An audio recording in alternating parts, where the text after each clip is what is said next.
Hello, in today's video we are making unripe banana fufu. You heard me right, this is banana, not plantain. This banana fufu or unripe banana fufu is super nutritious. Ask me why.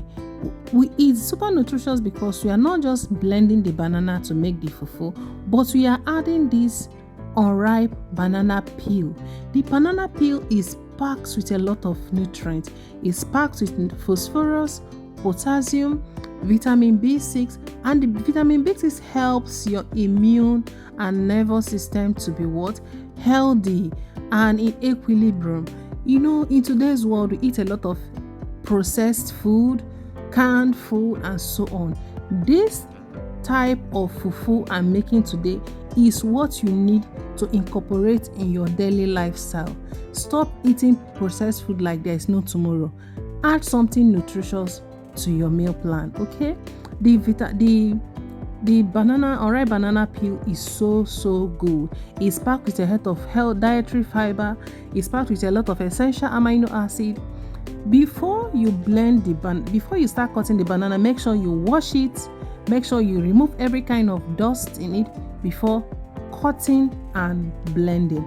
Add enough water so that your banana can easily blend to a smooth paste. If today is your first time of tuning in, I am Mommy Ebechukwu and welcome to my channel. If you like what you are seeing, please don't forget to hit the subscribe button and turn on your notification bell to join this channel. Thank you so much.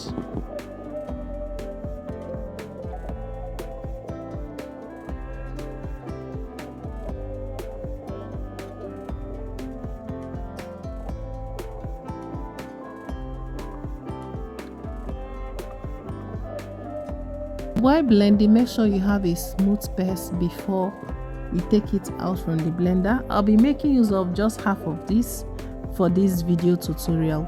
I want people to understand how healthy, how good this banana fufu is. There's a lot of things we just overlook just because we don't know about it or just because we don't really put interest in it. Okay, so I'm going to start stirring and mixing the banana fufu until we get the right texture.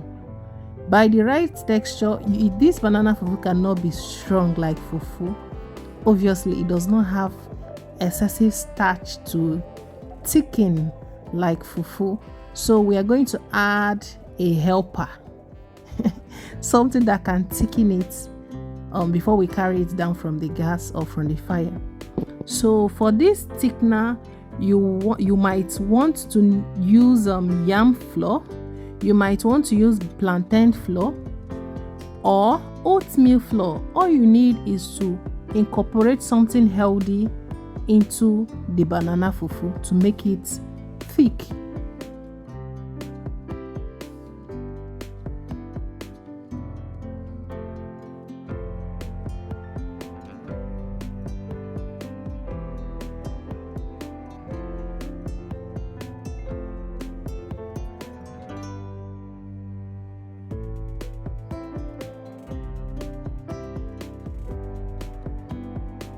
Before you add the thickener, have it in mind, how thick do you want your banana fufu to be? How thick do you want it to be? For me, I want this banana fufu to have the texture of amala. For West Africans here, amala is a delicacy made out of yam flour. So I want it to be super stretchy and soft.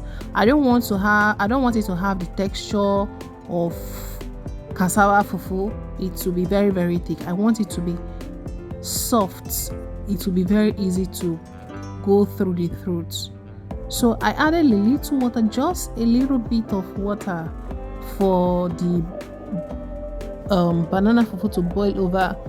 With the oatmeal flour, I added it. This is the texture I want. This is the texture I want to achieve.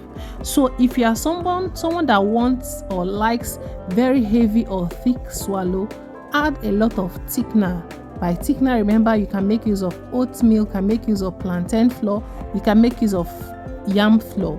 But if you have a patient that is diabetic, when adding a thickener to their banana fufu, use unripe plantain flour. Thanks for watching this video. I hope you enjoy it, and don't forget to share my video, give us a thumbs up, and subscribe to this channel. Bye.